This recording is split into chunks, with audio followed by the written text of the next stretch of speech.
and Mitchell not having as many accomplishments. Of course, you can add Players Cup for qualifier to that accomplishment list. But for Chris, a lot of regional semifinals all throughout Oceania, with Auckland, regional semifinalists in 2019, Singapore regional semifinalist, Brisbane regionals champion, and Melbourne champion as well. So 2 regional championships under Chris's belt. But when you look at that team with Glastrier and Dusclops and Incineroar, Tapu Fini, sure, you have some faster Pokemon in Urshifu and Regieleki, but I think your win condition many of the times is that Glastrier under Trick Room. It's just because Glastrier is so good. Chilling Neigh and, Spectrier's ghost-typed counterpart are just fantastic abilities. Being able to roll those KOs into attack boosts. It's very similar to the Beast Boost ability that we saw really dominate the metagames back in the Sun and Moon era. This time, the horses get them, so I guess a horse is a little bit different than an Ultra Beast, but still a very scary team to face down. And if you are in Mitchell's shoes, you have to be looking at your team and, asking yourself, what do I have to stop Trick Room? One option that Mitchell could consider is a lot of times when you're running Comfy with a Pokemon like the Goodra that likes to carry a weakness policy, you find a way to get Trick Room onto Comfy so that if your opponent goes for Trick Room, you can just Trick Room, re-reverse the dimensions, and be on your merry way. And I think that's going to be Mitchell's best option going into this matchup, just because if you get Trick Room up, if you get Glastrier on the field, even though Metagross can hit it super effectively, even though Guja probably has a flamethrower or 2 hidden in its back pocket, that Glastrier is just going to be very happy. Yeah, I love seeing this fun strategy between Comfey and Goodra on Mitchell's end, because Goodra is it's a fun Pokemon. I feel like a lot of people like it. It's somewhat underrated in that sense, but then if everybody likes it, then it's not underrated. It's a fun design. It's a cute Pokemon. He's a big, lovable dragon, gooey dragon, and it really takes advantage of weakness policy well with Dynamax. Of course, being a mono dragon type, only has those couple of weaknesses with Dragon, Ice, and Fairy, and by self-activating the weakness policy thanks to Comfy's priority, you're able to get a +2 attack or special attack right off the bat. The worry you have is Glastrier on Chris's end. That's an Ice type that Goodra really does not want to face down. So how will Mitchell be able to adjust, understanding that his best option in Goodra is really threatened by Chris's best option in Glastrier? Well, Mitchell certainly has some options in the form of Grimmsnarl, Fake Out, Intimidate, all those good tools that we've seen do well consistently throughout VGC. So let's go ahead and jump into this game to see what these trainers are going to prioritize as we go into our first turn. All right, game 1 here down in Oceania. In the top 16, both players are still in winners. This is winners round 1 between Mitchell. Dixier's going to be on the bottom side of your screen. Mitchell has led the Grimmsnarl, Incineroar, and Chris Giagozoglou with Urshifu and Regieleki. That is the Urshifu single strike, which we haven't seen today. No, and I'm really interested to see how exactly it's going to match up against the Incineroar and the Grimmsnarl, because Urshifu single strike, having that dark and fighting typing, really does not want to be staring down a Grimmsnarl if it has access to Spirit Break, which indeed this Grimmsnarl does. I like the fast start from Chris overall. I think that if you're running a team that has the end game of Trick Room and Glastrier, you send out your fast Pokemon first, stop your opponent's ability to stop Trick Room, and then send those Pokemon in. I'm just curious to see how Chris is going to adjust, or how Mitchell's going to adjust to this lead. Well, the Urshifu is going to switch out because of the Intimidate. Having its attack lowered is really not a position Urshifu wants to be in. So the Incineroar on Chris's side switches in for his Intimidate of its own. You see that very commonly in VGC.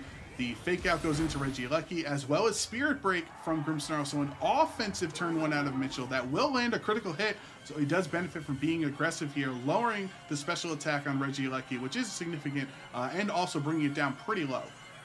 It's significant, but unlike some of the other Regieleki we've seen in this tournament, it looks like Chris has decided to bring a more defensive variant, having access to Reflect Light Screen and holding the Light Play item. So yes, those special attack drops are important, but I would argue that Chris isn't looking to deal a lot of damage with this Regieleki. Instead, maybe get up a screen or two so that whenever his Dynamax Pokemon of choice comes out onto the field, it just will be that much more bulky. Another interesting thing to note, we spent a lot of time talking about Trick Room going into Team Preview for this game, but I don't think Chris has brought Dusclops. That would be a big deal if he did not bring the Dusclops here, as it's such an effective Pokemon for its team. But Chris, we're gonna have the Reflect out of Regieleki, so Regieleki and Grimmsnarl are kind of able to match each other with their setting up their screens. This Flare Blitz goes into the resisted attack there, and Parting Shot from Mitchell will let Incineroar switch out here, lowering Incineroar's attack and special attack by 1 stage. But this gives Mitchell some priority here on what he wants to bring in. Looks like he's laboring over the Rillaboom there, which would have a tough time against Incineroar, but then again, so would Metagross, so Mitchell deciding to bring in Rillaboom here. It's also possible that Mitchell is sending in Rillaboom only to immediately recall it and send that Incineroar back out onto the field. You can stack up those Intimidates quite nicely, especially if you pair that alongside of a Reflect from that Grimmsnarl, and that Fire-type weakness isn't as bad. It's still not great, but it's not going to hurt as much. But I think given how these two trainers are starting out this game, we're in for a little bit of a slow haul. You know, there's a lot of switching, there's a lot of Parting Shots, Intimidates, everything. So it's going to be important to keep an eye on which Pokemon on both sides of the field can deal big damage, and ensure that those trainers are keeping those Pokemon safe as we get the reveal of Chris's last Pokemon in that Tapu Fini.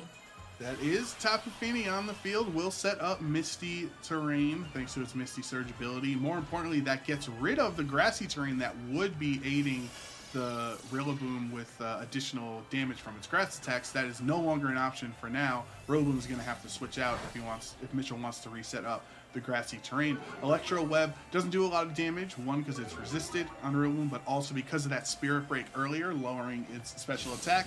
You don't really need the damage though, because all you care about is lowering their speeds with Electro Web. That's exactly what Chris did. Grassy Glide is able to take down Regieleki, so Chris is either going to have to bring in the Urshifu again, or that Incineroar for another Intimidate and Fake Out option. Yeah, we'll have to see which Chris decides to prioritize here. The Incineroar also has the nice option to go for a Flare Blitz into that Rillaboom for big damage, so I doubt we'll be seeing Rillaboom stay out on the field, though, just given how slow these games have started out. But really, the slow pace of the game might work to Tapu Fini's advantage, given that it is one of the Calm Mind variants that we have seen do well really throughout the Sword and Shield VGC series. If you can get enough Calm Minds in, you get your special defense up high enough, you get your special attack up high enough, you can really do some big damage. Fortunately, we have the benefit of knowing that both Rillaboom and really Metagross on Mitchell's side of the field are going to threaten that Tapu Fini eventually. But if this game keeps going as slow as it has been, and if Chris is able to utilize that slow speed to get enough damage down, or maybe even some speed control down on the field somehow, I could definitely see this Tapu Fini powering through despite its weaknesses. The Rillaboom is going to switch out for Mitchell though, and Mitchell bringing in his Incineroar, so anyone who has watched a lot of VGC with Incineroar being around, you know how these battles go back and forth. You switch in, you Fake Out, you Intimidate, the other guy switches theirs in and intimidates and Fake Out. This is really the process that Incineroar has really become so prevalently known for. The Fake Out, though, goes into that slot, so it's not going to matter since it just switched in. Calm Mind from Tapu Fini helping it special defense and special attack, which is a pretty big deal there. Since Spirit Break is a special attack, it will bring it back down to neutral. For Chris, the Tapu Fini seems like it could be a potential win condition. Get a couple Calm Mind boosts up, and then do a lot of damage. It could be, but you have to wonder. Again, we're just talking about time here, so I hope you're ready to settle in for a few turns here, Joe, because it's going to be a bit of a haul, unfortunately. Heck, I got nowhere else to be. There's Pokemon being played. I'm hanging out with my friend Gabby. There's no place I'd rather be. Oh, well, thank you, Joe. That means a lot. And same here. There's no place I'd rather be than here with you, talking about this game and talking about how we love to see these Incineroar switch in and out as they have been, but not doing this turn.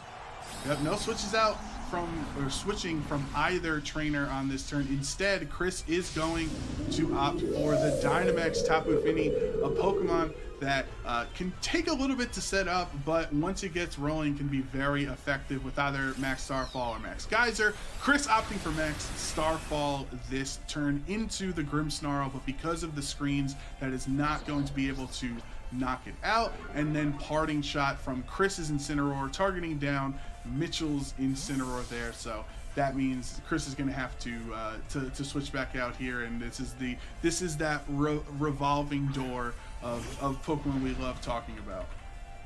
It is, and it's kind of nice, returning to this style of play. I think it's something that we haven't had the benefit of seeing, at least in our matches throughout these winners round 1 games in the regional finals here in Oceania. But it's comforting, I think that there's a lot of times, especially when you have Dynamax as an option, that you get tempted to go for those big hits. You get tempted to go for the big damage, the choice specs Regielekis, your Urshifu's, your choice banded Tyrannitars even. But in this case, we're just playing some good old slow Pokemon. Never forget that choice banded Tyranitar. Obviously, it put in no work, but it put in a lot of work in our hearts, It did. So that Spirit Break doing essentially negligible damage to Tapu Fini because grassy terrain lets it recover up what it lost, but more importantly, it does get another special attack drop. That's kind of the beauty of Spirit Break. It does not do too much damage since Grimmsnarl isn't usually trained in special attack, but it does always guarantees the special attack drop onto the target. So that's really what it's for.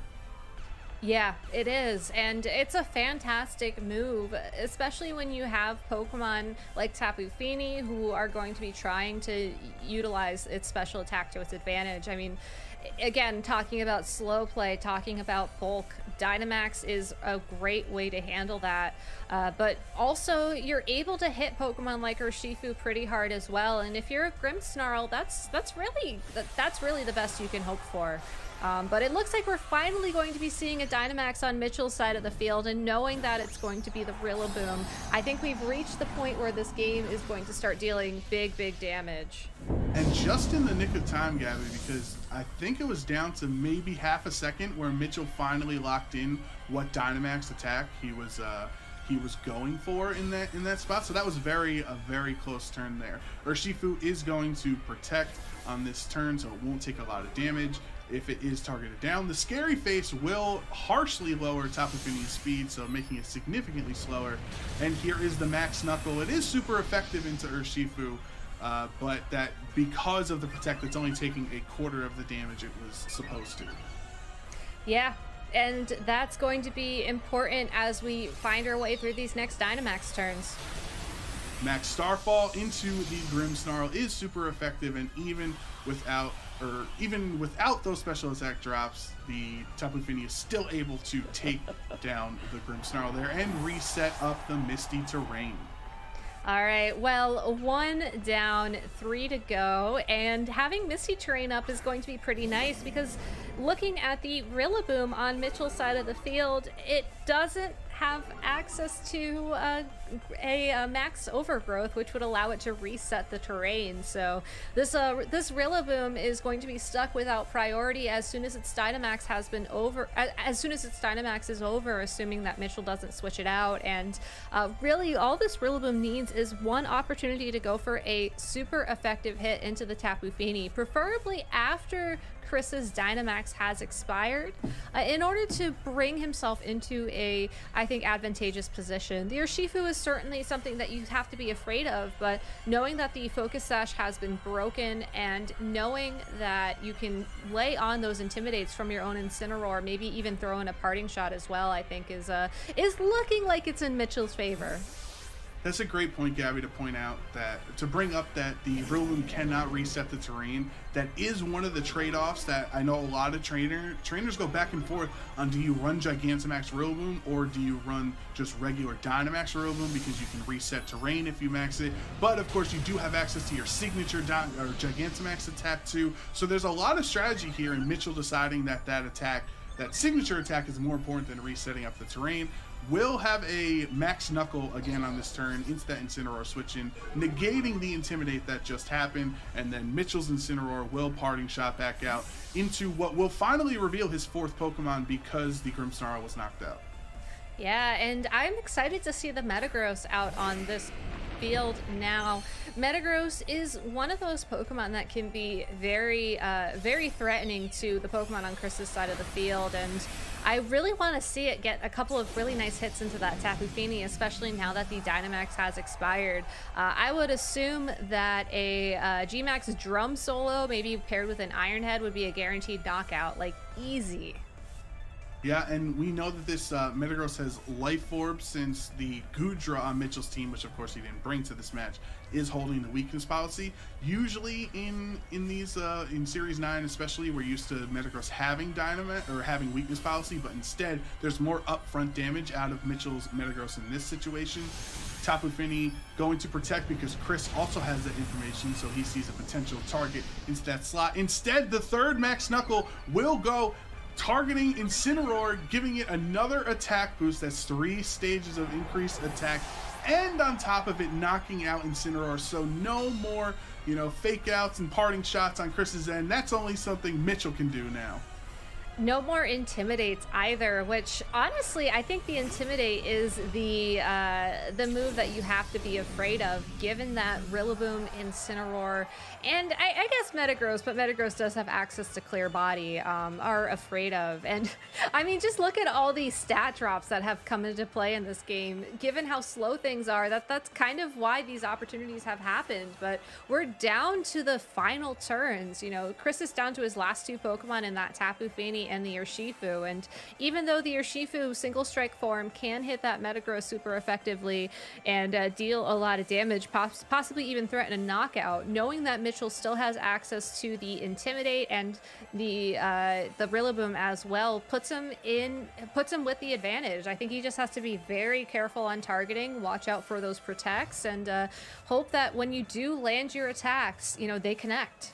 It's a tough turn out of Mitchell. Do you stay in and eat this Wicked Blow from Urshifu? Because that's what it went for. But it targets Rillaboom down with the critical hit instead of the Metagross slot.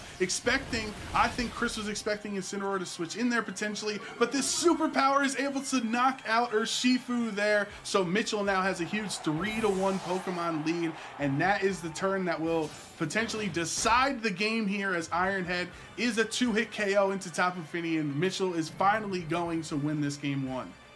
And no matter how many Calm Minds Tapu Fini has the opportunity to set up, because Calm Mind is boosting its special defense, unfortunately, that fact of that Iron Head is a 2-hit knockout will not change. I mean, even Rillaboom at this point, if given the opportunity to attack, could most likely pick up the knockout on Tapu Fini as well.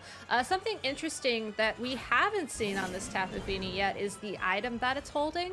A lot of times when you're seeing these Tapu Finis who enjoy slow play, who enjoy calm minding, you also see leftovers paired with it. In this case though, that Tapu Fini was holding a Wiki Berry, which, had that Iron Head done less damage, certainly would have been helpful, but we just did not get to see that activate in this game. Yeah, so congratulations to Mitchell for winning game 1. That was a long game. Chris and Mitchell. All right, so Mitchell with a 1-0 lead. Again, both trainers are in winners round 1 in the Oceania region. They have made the region finals. The loser of this match is not knocked out. Do not fret. They will just go down to the losers bracket here. So Grimmsnarl and Incineroar is the lead for Mitchell, and for Chris, the Dusclops, a Pokemon that we were really expecting to see in game 1 that didn't show up. Chris making that adjustment. Okay, I need to bring Dusclops here. I do like how both these trainers led with their light clay holding Pokemon though, because one key thing that you were touching on as we went into this game too is that you have to match your opponent's screens, and this is how you do that. So fake out Spirit Break into Regieleki, which is, you know, kind of what we saw in game 1. Critical hit from Spirit Break, which is a physical attack that lowers the special attack of the target there, like we saw on Regieleki. That brings it down pretty low. And then Trick Room right off the bat out of Dusclops. Turn 1 here, twisting the dimensions. Those slower Pokemon will now move faster than the fast Pokemon. Regieleki does not like being in Trick Room. No, but I think we're going to see this Regieleki maybe just kind of bounce its way off the field to come back once Trick Room has expired. You know, looking at how Tapu Fini fared in the last game, and then looking at that Glastrier that's just sitting on the team sheet for Chris, you have to wonder if one of those Pokemon is lurking in the back of his party. But for now, we're seeing some good old Intimidate shenanigans once again. You love to see it. Incineroar switching into that Regieleki slot, intimidating both of Mitchell's Pokemon.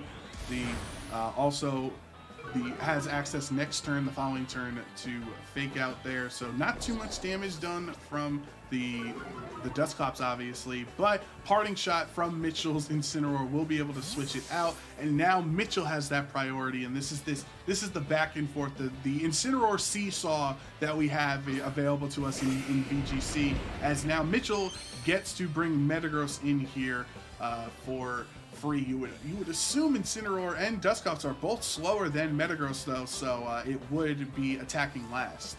It will be attacking last, but unlike a lot of matchups between Dusclops and Metagross, because it is an open team sheet format, we know that Chris has decided not to bring Will-O-Wisp on that Dusclops, which means Metagross can move around a little bit easier in this matchup. I don't think it's quite time for Dynamax per se, but it's certainly an opportunity to get a nice maybe stomping tantrum into that Incineroar slot, or maybe just go for that Dynamax. If you think about it, this Metagross has clear body, doesn't have to worry about any stat drops whatsoever. So even though it's going to be moving fast, it's just going to be dealing that big damage.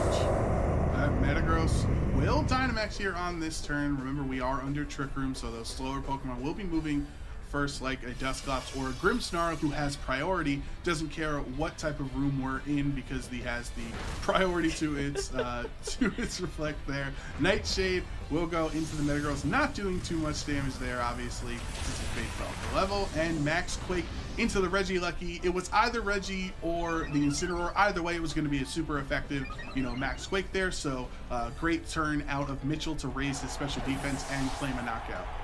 And also prevent Chris from accessing Light Screen and Reflect for the remainder of this game. And again, if you think back to game 1, the fact that Chris was able to match Mitchell's screens really came into play. Yes, Incineroar does get back out on the field. Yes, Incineroar didn't take damage from that Max Quake, but I think more importantly, we saw that Grimmsnarl get the Reflect up in the past turn. And regardless of how much damage Incineroar is going to do to that Metagross, thanks to the help of the Reflect, and thanks to the Dynamax as well, that's going to be missing a knockout. So Metagross free to go for another Max Quake into that slot. I don't think you necessarily have to worry about the Dusclops at this point in time. It does have Pain Split and Nightshade, which can certainly be something to be afraid of, but when you have access to Dynamax and Dusclops is at full health anyways, there's only so much those two moves can do together. So if you keep Dusclops at full health, it can't Pain Split, and you can just continue to score those knockouts a lot more comfortably. Nightshade from Dusclops connecting again on to Metagross there. Spirit Break though, this is a -2 attack onto Dusclops, so that really does negligible damage there, and of course Dusclops doesn't care about its special attack. Flare Blitz though, that's one way to get a burn, and that is what happens! That's the only way. No Will-O-Wisp needed because Flare Blitz takes care of it, and that is going to have Metagross attack stat, and that means the Max Quake is not going to pick up the KO on Incineroar. That burn was huge. The downside to using moves like Reflect that can boost your defense means you are going to be taking more attacks, which means you do have more opportunities for these abilities or these secondary effects of moves to activate. And in this case, Incineroar finding that burn at just the perfect time, also finding it in surviving with enough health to activate that Figgy Berry. So really a tough spot for that Metagross. It just does not like to be burned at all, ever. And if Incineroar found it like it did, that's really disrupts Mitchell's game plan. You can certainly keep Metagross on the field and take advantage of the final turn of Dynamax here, maybe trying to get a defense boost somewhere, or I don't know, trying to get some chip damage down on that Incineroar so that eventually your own Incineroar or maybe that Rillaboom can take it out. But really just a tough spot for Mitchell. I do understand Metagross's worries though, Gabby, because I also myself don't like getting burned. It's not a fun sensation. So I can see where it's coming from, as this Max Guard will ignore the Flare Blitz from Incineroar, and then you know, not really much happening that turn. The Twisted Dimensions do return to normal, so if Dusclops wants to set up Trick Room, it is going to have to waste this turn setting it up again. But Incineroar switched in on Mitchell's end, and it can go for a fake out. Yeah, and the Max Guard there ensured that the Metagross was around when Trick Room did end for that one last attack. Looking at Mitchell's Pokemon and, you know, kind of diving into Mitchell's team sheet, remember, the Comfey was really the only Pokemon that Mitchell had to stop Trick Room. So looking at the board state right now, Mitchell's off to sleep. It can't stopping the second Trick Room from this Dusclops is going to be an Iron Head flinch, which can happen, isn't affected by the burn, but is not the consistency that I think Mitchell's hoping for. Got the crit, hit though. Iron Head, though. That's what you're playing for at that point. You know, critical hit with the Life Orb, and he gets the flinch. So a crit through burn into Iron Head flinch is exactly what Mitchell was looking for, and was the worst case scenario for Chris. Unfortunately, you just have to keep doing that now until Dusclops runs out of health, which I don't think. Yeah, it's gonna take a while. So Chris looking like he will be able to get Trick Room up this turn, but without the Incineroar present, that changes things. Incineroar was that Pokemon that was dealing damage to knock out that Metagross, which looks like it will go down to burn damage at this turn. And Parting Shot from Incineroar will go onto the Dusclops, letting Mitchell switch back out to reveal his fourth Pokemon, which we can see is the Rillaboom there. Could also go back into Grimmsnarl if Mitchell wanted to, and that's kind of what he's deliberating right now. I can't blame him. I mean, it's tempting knowing that the Incineroar has been knocked out to go for that Rillaboom, and Rillaboom doesn't have to worry about getting burned either, though I think those Flare Blitz would probably have done a lot more damage to Rillaboom compared to the Metagross. But now's the perfect time to get that Pokemon out on the field. Grassy terrain will mean that you're going to be moving first, regardless of the Trick Room status as well, which is important given that Dusclops was able to set it back up. Yep, there is the Trick Room. So because of the Grassy Terrain, that is also going to keep Metagross around for one more turn. The Grassy Terrain recovery and then the burn damage you take each turn kind of set each other off there. So that was very helpful for Mitchell. Of course, the next time Metagross even gets an attack off, it would just knock itself out from Life Orb.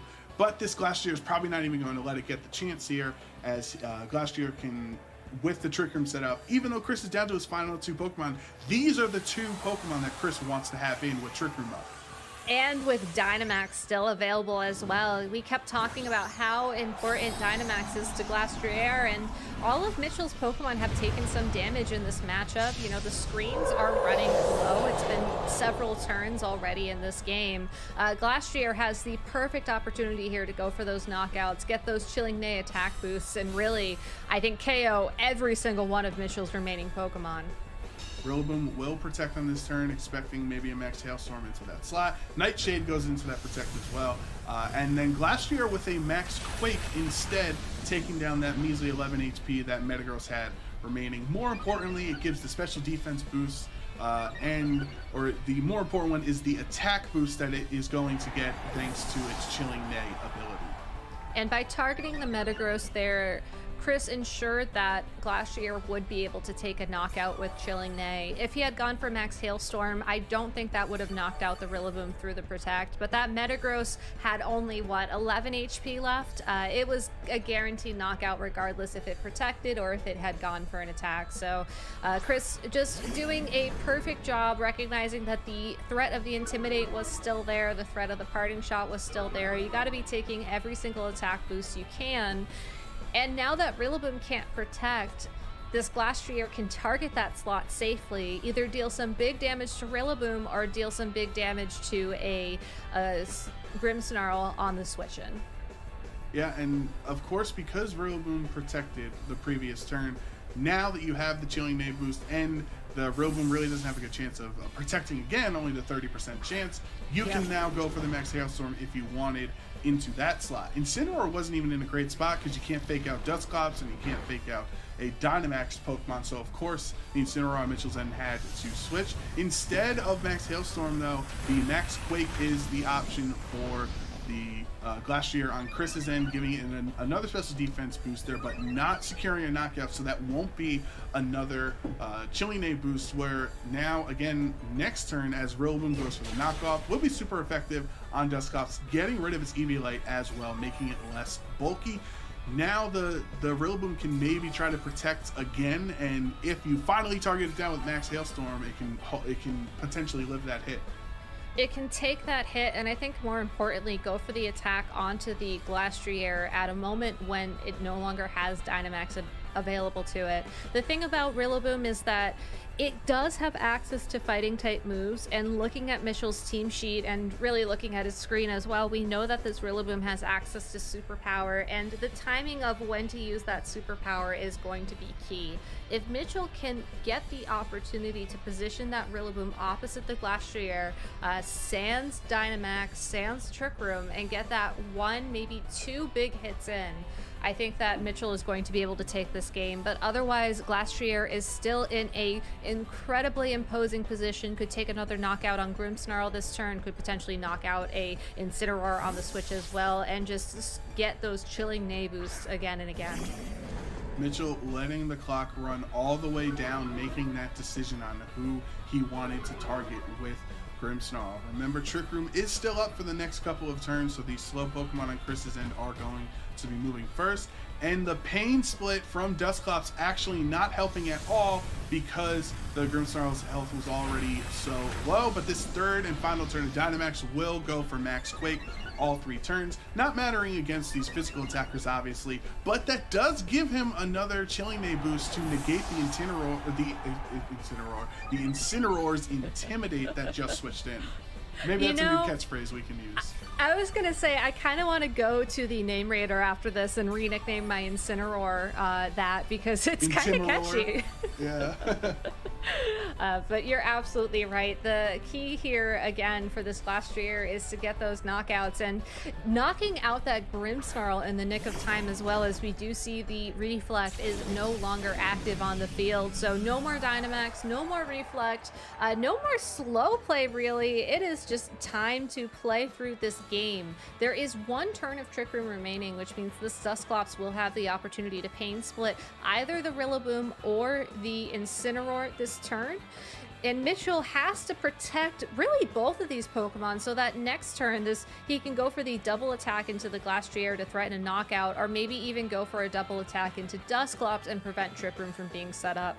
This Glastrier is holding Life Orb and does have access to Protect, so that is something to keep in mind as well. If Chris can find a way to keep Dusclops safe, knock out either the Incineroar or the Rillaboom this turn, and then have Trick Room available to him in this next turn, I think he can take this game and bring us into a game 3. But Mitchell is not out yet. Grassy Glide is not enough to take out Dusclops, and Dusclops ends the turn healthier than when it started. Looked like it just barely hung on from that Grassy Glide, and now that was disastrous for Mitchell, as Mitchell was able to take that hit actually from Glastrier, living on 8 HP, and the Will-O-Wisp from Incineroar connecting, saying, "You burned my Metagross, now it's time for payback, and I'm gonna have your attack stat too."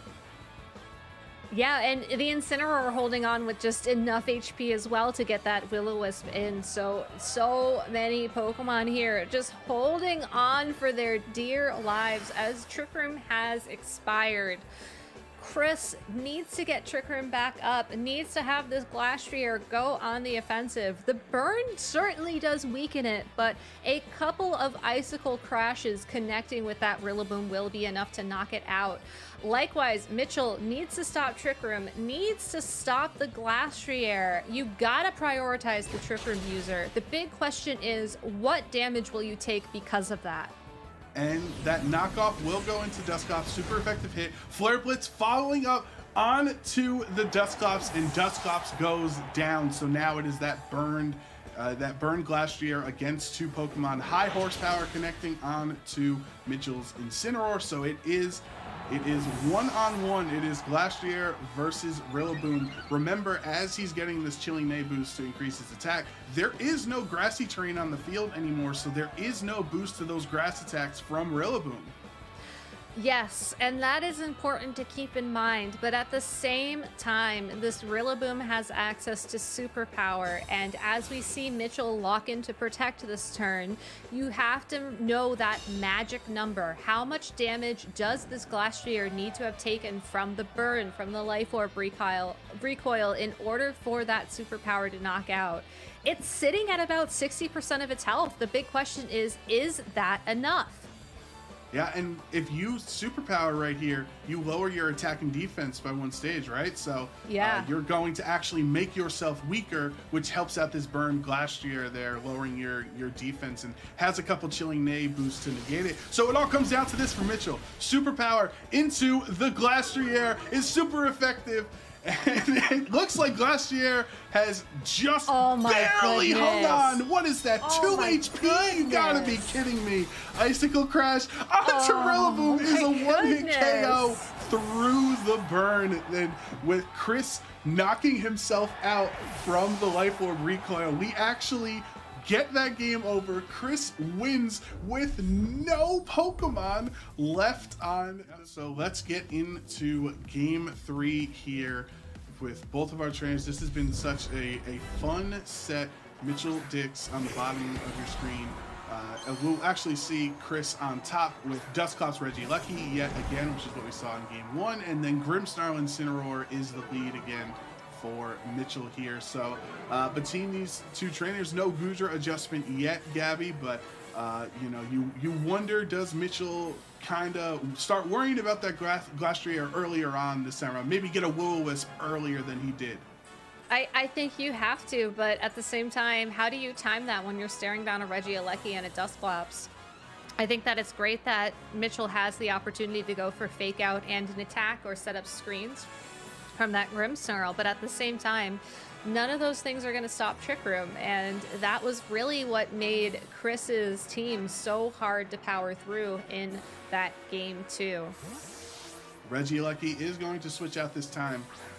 As you saw in the previous games, if you take out a Fake Out and Spirit Break in that slide, it's a lot of HP that Regieleki doesn't want to lose here, so of course, Incineroar switching into that slot for Chris to both intimidate and eat a potential Fake Out. Spirit Break is a neutral hit into the Incineroar, so that does not do too much damage thanks to the Intimidate.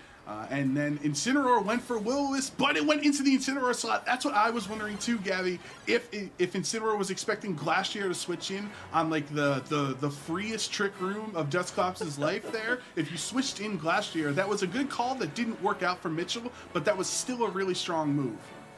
It was, and I like how, again, Mitchell is avoiding dealing damage to that Dusclops, knowing how much of a problem Pain Split turned out to be in the previous games. You want to keep Dusclops at full health, especially now that Trick Room is up, to go for those big damage dealing hits once it has expired. So you know, great board management on Mitchell's side of the field. I love the prediction there with that Will-O-Wisp. Yes, nothing really came from it, but at the same time, I think that you're setting yourself up for success, if only by limiting what this Dusclops can do.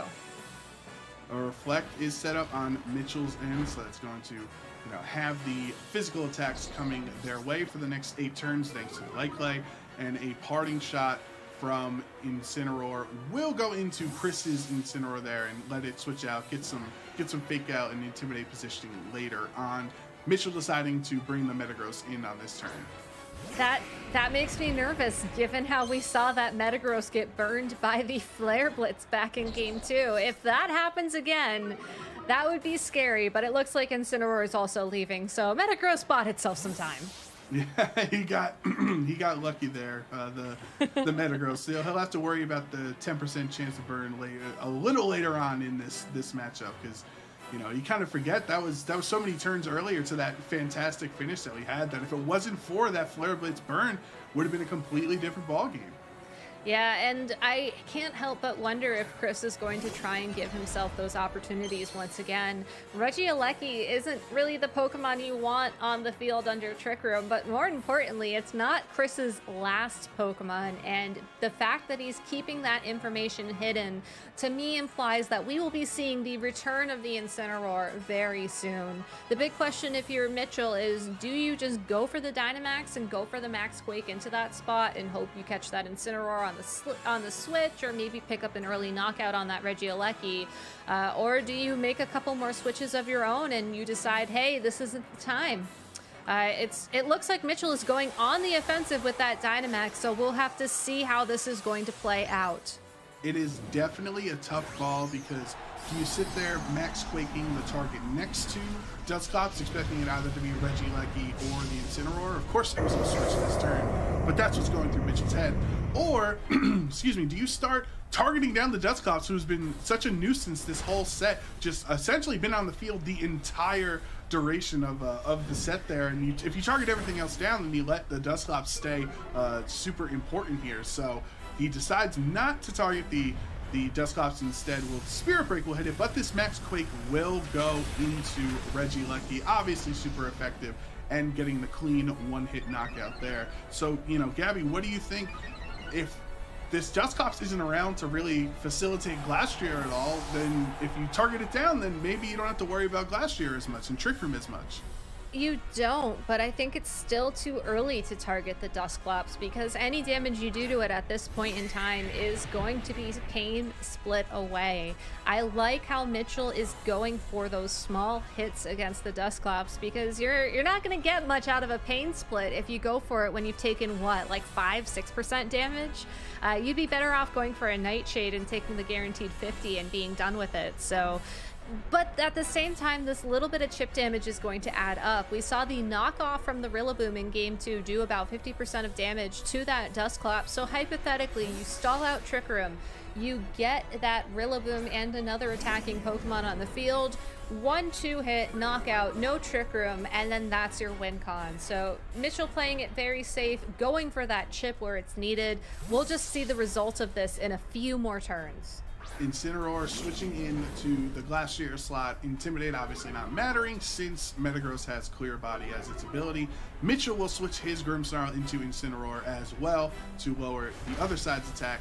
Nightshade, which is what we saw Chris do the last game, just Nightshade a couple of times to get the Metagross within range, will connect on it.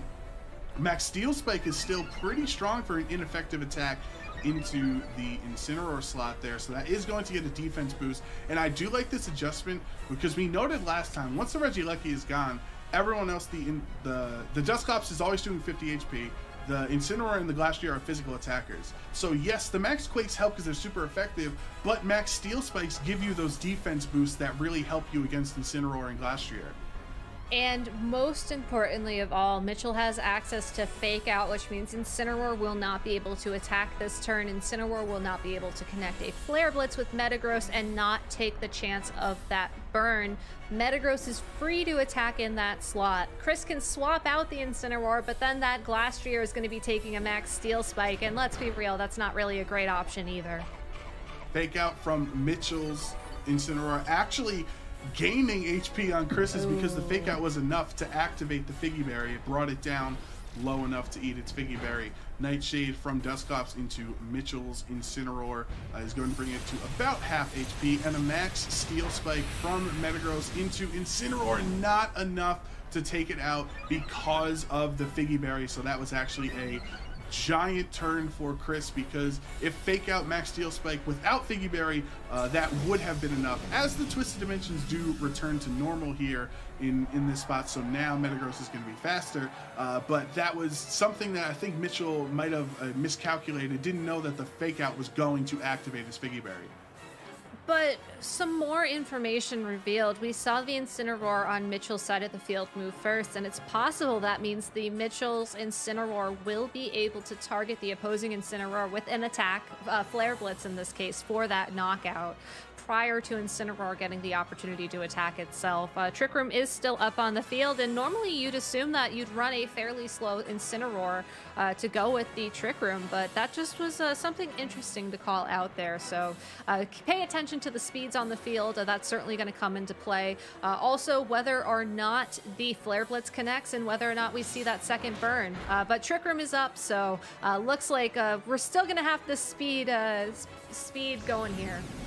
Flare Blitz from Chris's end will go into Metagross, and because of those 2 defense boosts from Max Steel Spikes, that is not going to get the knockout where it would have without it. Flare Blitz is ineffective into the Incineroar, but it does all the damage it needs to. That little bit of chip is all Mitchell needed. And now Dusclops is going to go for Trick Room on this turn. It had just ended the previous turn, so the Iron Head into that slot was similar to the game plan Mitchell had in the previous game, where he was trying to Iron Head flinch it to stop Trick Room. But now Glastrier switches in at full health with a full, 4 turns of Trick Room to use here.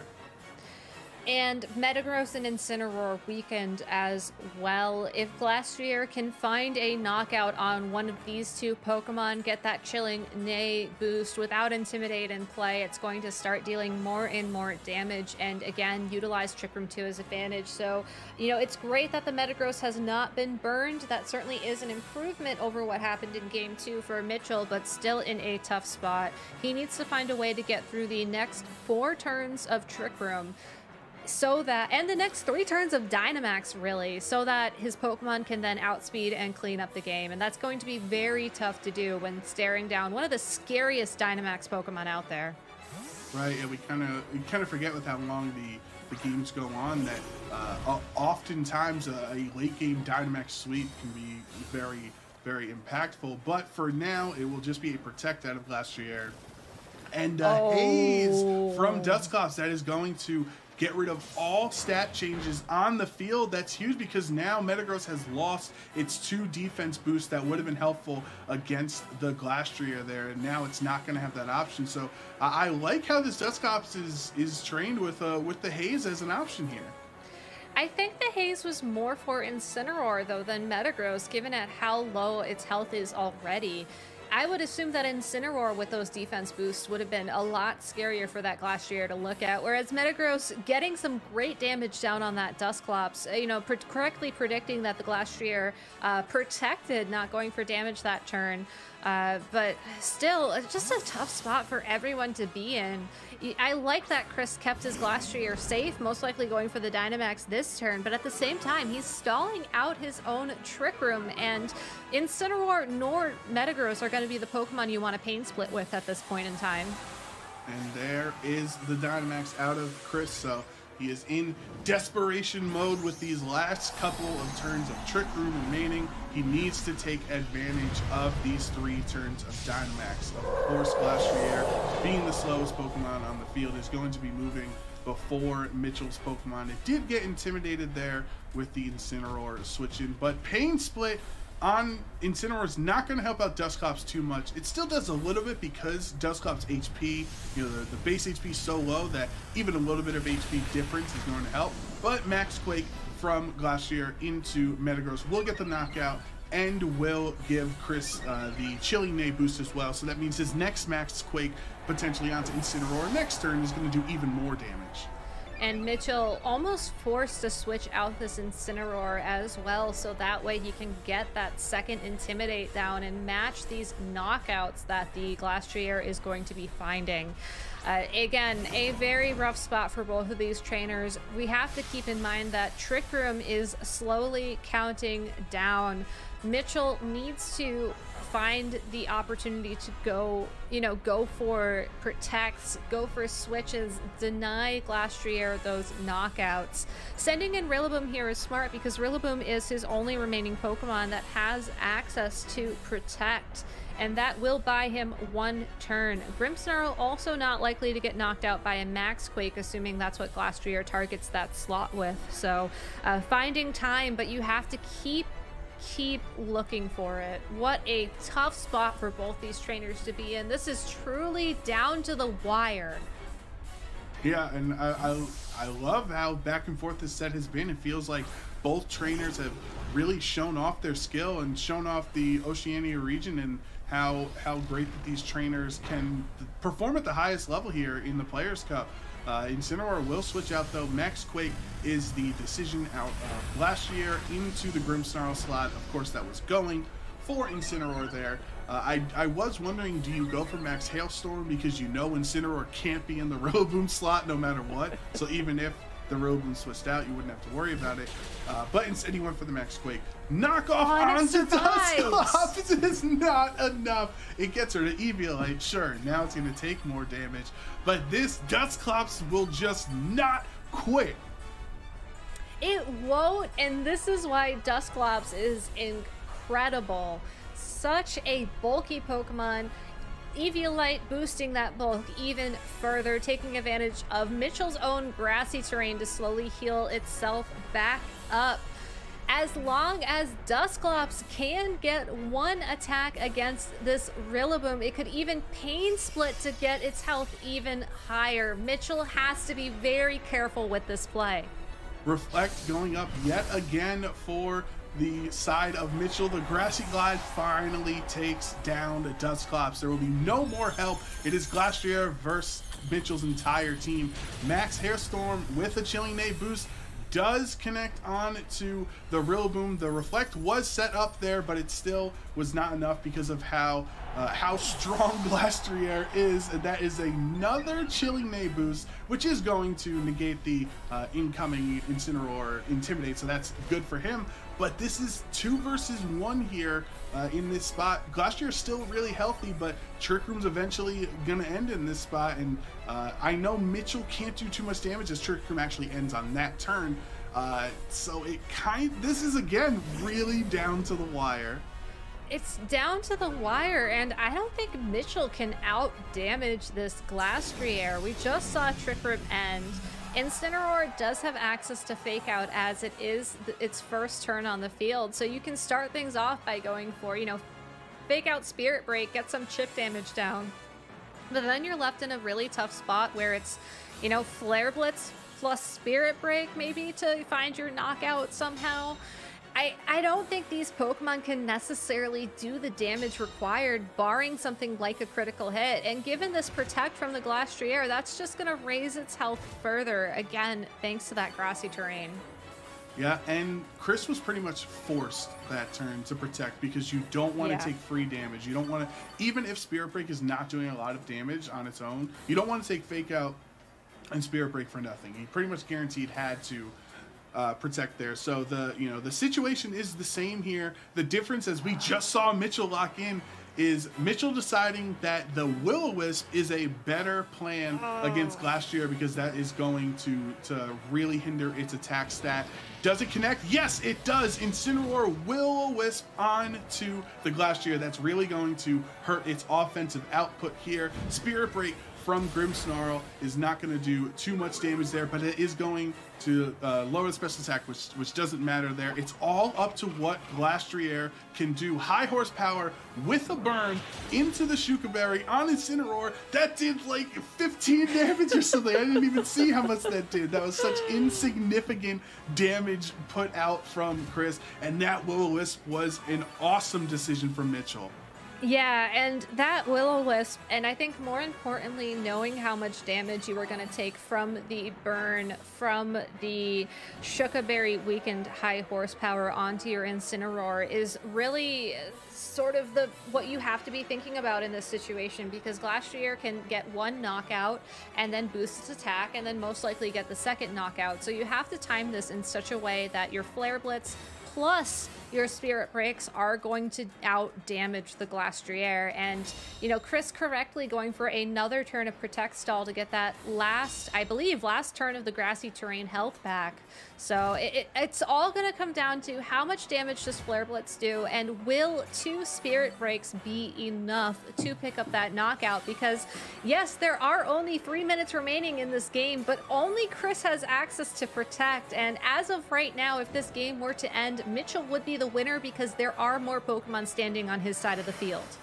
Yep, Grassy Terrain is gone. It's off the field, so no more passive recovery. You still have Hail for this upcoming turn, but it all comes down to Glastrier. What we saw at the end of Game 2, where no Pokemon were left, Glastrier knocks itself out from Life Orb. We could very well be in a similar scenario here. Spirit Break brings Glastrier down under half of its HP. It's up to the Flare Blitz on Incineroar. It is super effective. It's Incineroar's best attack. It's really its only attack in this spot. And it connects on to Glastrier. That will be enough to knock it out. And Mitchell Dix takes this set 2-1 and moves on to winners round 2. What an incredible best of 3 set we just